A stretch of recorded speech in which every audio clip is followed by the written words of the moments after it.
10 वर्षाचा ज्यांना टाइम भेटलाय, मग 10 वर्षामध्ये किती प्रगती व्हायला पाहिजे होती. बरोबर. गार्डन होतं ते, त्याच्यात किल्ला बांधलेला आणि तो गार्डन एकदम शमशानासारखं झालाय. जे पण बांधलेलं आहे त्याचं मेंटेनन्स पण व्हायला पाहिजे. तर हे एवढे बेसिक गोष्टी आहेत की जे आहे त्याला पण आपल्याला नीट मेंटेन ठेवायला पाहिजे. ठाण्यामध्ये वर्कशॉप्स होतात, स्किलसाठी बरेचसे प्रोग्राम्स होतात, मग ते इथे होत नाही. ते प्रत्येकाला तुम्हाला पैसेच घालावं लागतं असं नाहीये, पण काय काय तुम्ही पुढे येऊन तुम्ही मदत करू शकता. आपल्या प्रभागाचा तर विकास करायचाच आहे, पण प्रत्येक व्यक्तीचा पण विकास करायचा.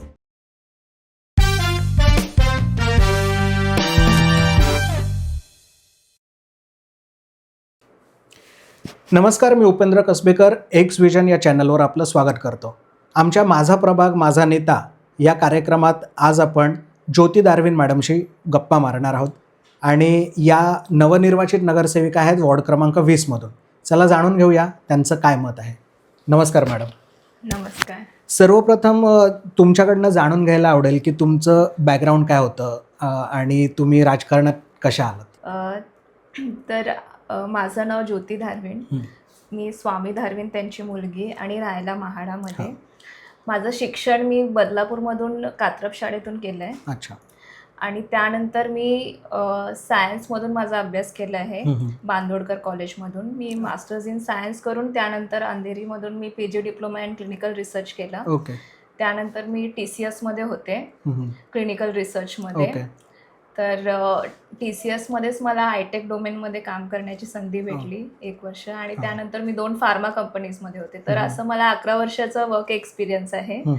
आणि त्यानंतर मी बाबांचा बिझनेस खूप मोठा असल्यामुळे मग त्यांनाही मी मदत करावं असं म्हणून मी रिअल इस्टेटमध्ये आले. तर 3 वर्षापासून मी रिअल इस्टेटमध्ये आहे. आता माझेही प्रोजेक्ट्स कात्रप आणि खरवईमध्ये आहेत. तर ही झाली माझी आतापर्यंतची जर्नी एक्सपिरियन्स. अजून आता या पॉलिटिक्समध्ये मी कसे आले, तर माझे बाबा 2010ला ते कॉफ नगरसेवक होते आणि लहानपणापासूनच मी हे सर्व समाजकार्य हे सर्व जवळून पाहिलं आहे. आणि तर माझी पण एक इच्छा होती की एक क्वालिफाईड आणि शिक्षित माणसाने का नाही यावं राजनीतीमध्ये. तर म्हणून मी यात आले.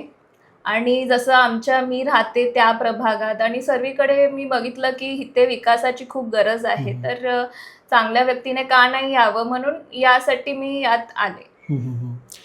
जेव्हा निवडणुका जाहीर झाल्या तेव्हापासून खूप कमी वेळ मिळाला निवडणुकांच्या तारखांपर्यंत. तर याच्यात तुमची दमछाक झाली का? याच्यात खूप धावपळ झाली का? कसा काय निर्णय घेतला आणि घरच्यांचा कसा सपोर्ट मिळाला तुम्हाला? हो, तर जसं मी सांगितलं, माझे बाबा ते बऱ्याच वर्षापासून राजकारणात आहेत. तर त्यांना राजकारणात आहेत आणि रिअल इस्टेट इंडस्ट्रीमध्ये पण, आणि बदलापूरमध्ये आम्हाला बरेच वर्ष झाले, तर लोक त्यांना ओळखतात. पण माझा हा नवीन चेहरा होता लोकांसाठी, कारण की मी जॉबमध्ये असल्यामुळे मी इथून महापे ट्रॅव्हल करायची, येण्यातच रात्र होऊन जायची. तर मला जास्त कोण ओळखायचं नाही. तर त्यामुळे पण माझी ही तयारी होती की मला मेहनत खूप करायची आहे करून. तर मी प्रचाराला दिवस रात्र, म्हणजे आम्ही पॅम्पलेट द्यायला असो की काही असो, आम्ही कोणाला दुसऱ्याला पाठवलं नाही, मी स्वतः जाऊन एक एक घरी द्यायची. तर तो जनसंपर्क वाढवला. त्यामुळे ती जी मेहनत आहे ना ती कामाला आली. बरोबर. कार्यकर्त्यांची सुद्धा खूप मोठी मदत असते. आणि आम्ही स्वतः एक्सपिरियन्स केलं की पर्सनली साहेबांचा टच जवळपास संपूर्ण बदलापूरमध्ये आहे. तर त्याचा नक्कीच तुम्हाला फायदा झाला असेल. वॉर्डामध्ये फिरत असताना, प्रचार करत असताना वॉर्डातल्या समस्या ज्या तुम्हाला वेगळ्या दिसतात, परंतु वॉर्डामध्ये फिरताना आणखीन काही समस्या जाणवल्या असतील, तर अशा काही समस्या तुम्हाला दिसल्या का? सर्वात प्रथम तर तुम्ही जे सांगितलं की कार्यकर्त्यांचं आणि कतोरे साहेब, तर त्यांचा खूपच मोठा हात आहे या विजयात. कारण की कतोरे साहेब त्यांनी एकदम मुलीसारखं, आणि ते माझ्यासाठी स्वतः इथे यायचे आणि लोकांना भेटायचे नाही तर फोन करायचे. तर बरोबर. ते त्यांनी जे मेहनत घेतली आहे ना माझ्यासाठी, तर त्यामुळे हे पॉसिबल झालं. आणि कार्यकर्ते पण त्यांनी जे झटून माझ्यासाठी काम केलं, एक आमच्या एरियाचे जे कार्यकर्ता आहेत, तर त्यांनी सर्वांनीच खूप मेहनत घेतली आणि लोकांनी पण मनापासून साथ दिला. तर ते असे जोडलेत की म्हणजे एका परिवारासारखे वाटतात. मग त्यामुळे हे सर्व पॉसिबल झालं. प्रत्येक व्यक्तीचं ह्याच्यामध्ये हात आहे. बरोबर. कारण की मी आणि माझे बाबा, आम्ही दोघेही ह्याच्यात होतो. पण फक्त आमची 2 जणांच्या टीमने तर काही होणार नाही. बरोबर. तर सर्वांची साथची खूप गरज हो. होती आणि ते त्यांनी दिला आम्हाला. त्याच्याबद्दल मी खूप खूप आभारी आहे सर्वांची. आणि त्यामुळेच हे पॉसिबल झालं. आणि तुमचा दुसरा प्रश्न होता. माझा दुसरा प्रश्न होता की आपल्याला जे प्रश्न दिसतात वॉर्डातले, हो. ते आपण स्वतः फिरल्यानंतर त्याहून काही जास्त तुम्हाला दिसलं का की काही प्रॉब्लेम्स आहेत जे सॉल्व्ह करायला हवेत? आम्ही फिरल्यावरती एवढं समजून आलं की बेसिक प्रॉब्लेम पण भरपूर आहे, बरोबर. जे सॉल्व्ह नाही झाले आहेत. ते सॉल्व्ह करायचं आहे. म्हणजे लोक जे ड्रेनेजचा प्रॉब्लेम आहे आणि एक एरियामध्ये ना, हा स्लम एरियाज आहेत ना आमच्या भागात, तर त्यात एवढं घाण वास येतं आणि त्यातही लोक आता राहत सर्व्हाइव्ह आहेत. करत असतात. आणि एक एरियामध्ये म्हणजे साफसफाई नसल्यामुळे तिथे एवढं मच्छरचा त्रास आहे. तर या सर्व त्रासामध्ये ते जगतायत. जे त्यांना नॉर्मल लाईफ जगायचं असतं ते पण त्यांना भेटत नाही. तर हे तर खूप बेसिक आहे, जे झालं नाहीये. आणि आता त्यांना 10 वर्षाचा ज्यांना टाइम भेटलाय, मग 10 वर्षामध्ये किती प्रगती व्हायला पाहिजे होती. बरोबर. हो. तर ती एक गोष्ट आहे. तर आम्ही एक साधारणसं काय रांगोळी आणि किल्ला कॉम्पिटिशन ठेवलेला.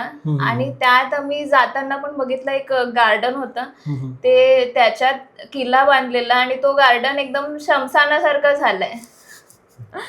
तर त्यात काय बोलतात, आपलं मुलांचं हे घसरगुंडी आणि सीसॉ वगैरे आहे, पण ते खेळण्याच्या अवस्थेत पण नाही. आणि ग्रास वगैरे ते एवढे म्हणजे गवत एवढे उगलेले आहेत की तिथे मुलं आता खेळूच नाही शकत.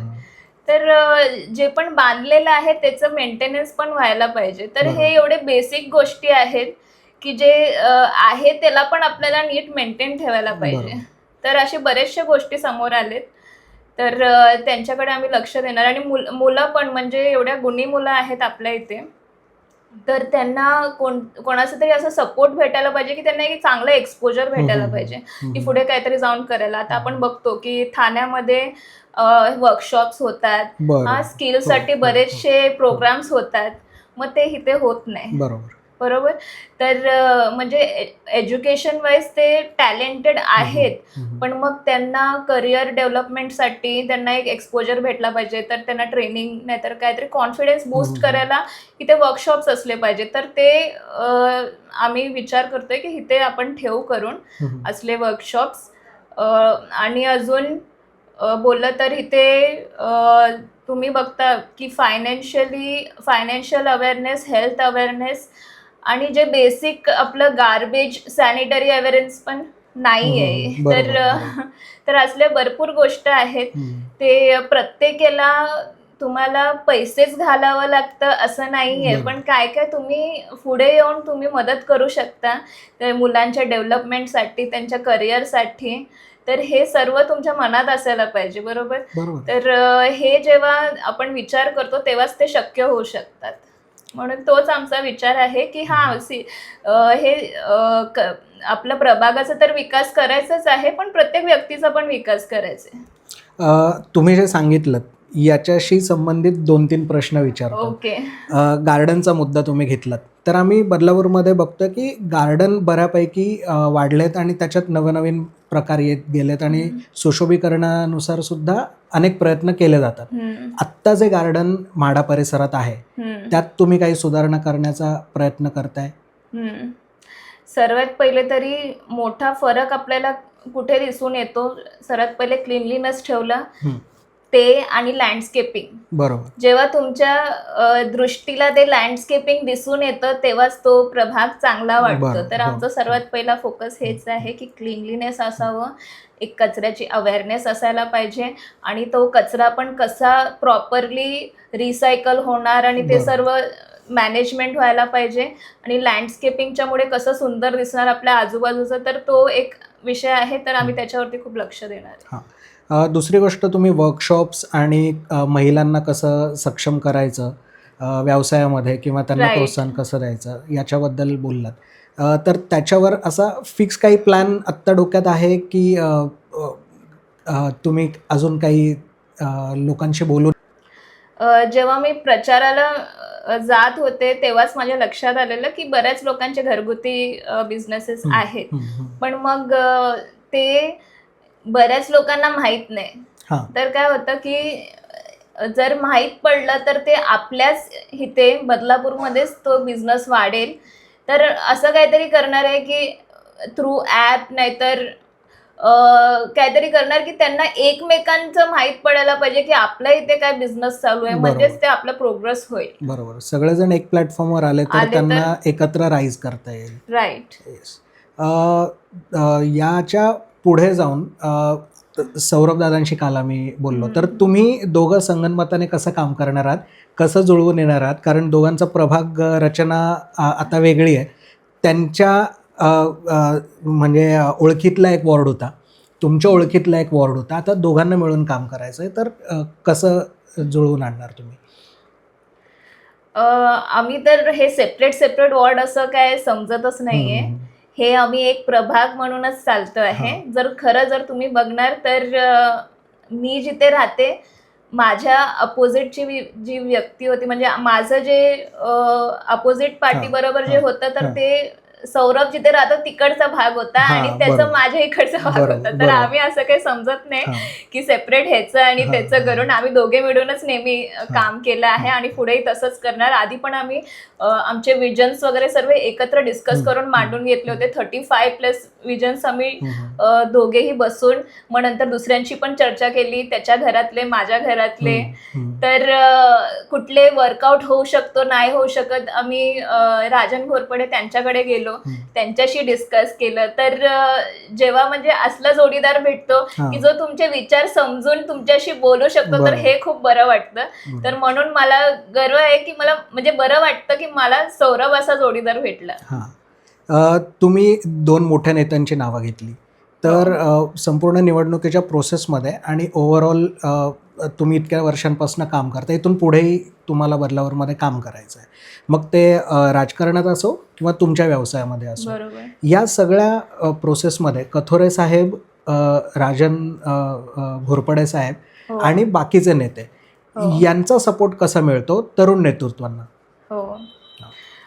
मी तुम्हाला सांगू तर कथोरे साहेब आहेत, ते भलेही आम्ही युवा पिढी असो, ते अजून काय बोलतात 10 वर्ष पुढचा विचार करतात. त्यांचं विजन आहे ना, ते एकदम पुढचं आहे. आणि राजन घोरपडे, राजन दादा आहेत, त्यांचं मला एक खूप आवडतं की त्यांच्यासाठी age is just a number. ते नेहमी एवढे ऍक्टिव्ह असतात ना, नेहमी वर्कशॉप्स घेत असतात. भले ते हे जॉब फेअर असो, ब्लड डोनेशन असो, आय कॅम्प असो, तर ते नेहमीच ऍक्टिव्ह राहतात. तर मला त्यांच्याबद्दल, त्यांच्या आणि ताईबद्दल हे खूप आवडतं की ते एकदम ऍक्टिव्ह मेंबर आहेत.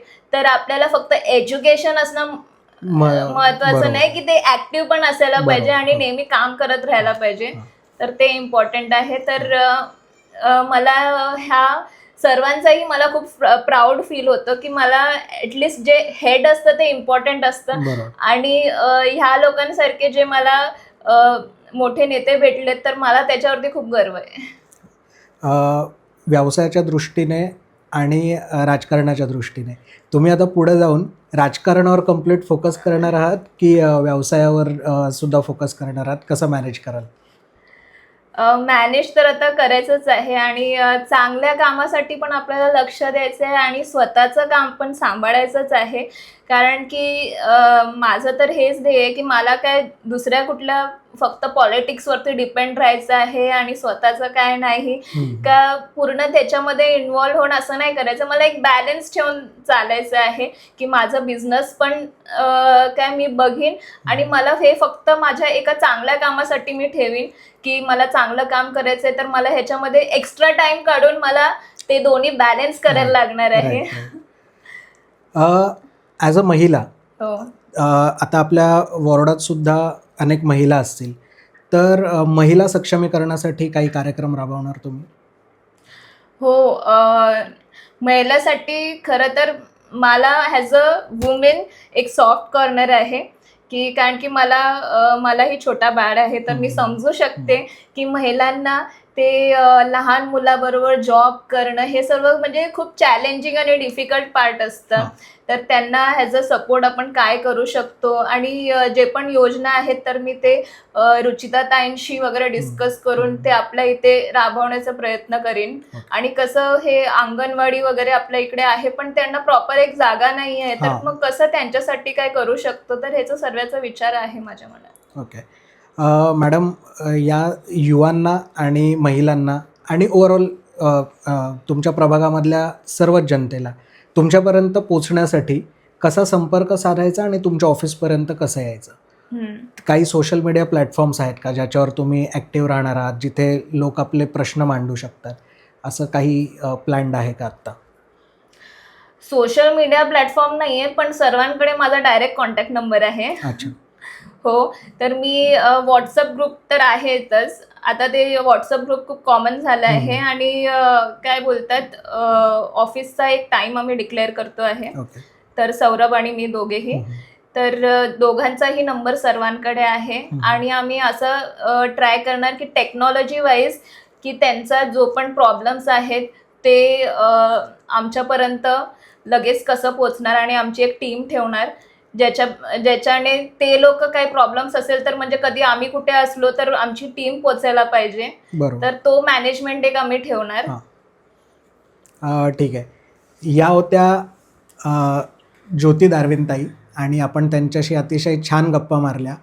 अतिशय सक्षम, खंबीर आणि प्रामाणिकपणे त्यांनी सांगितलं की त्यांच्या प्रभागातले काय मुद्दे आहेत आणि त्यांना सॉल्व्ह कसं केलं जाऊ शकतं.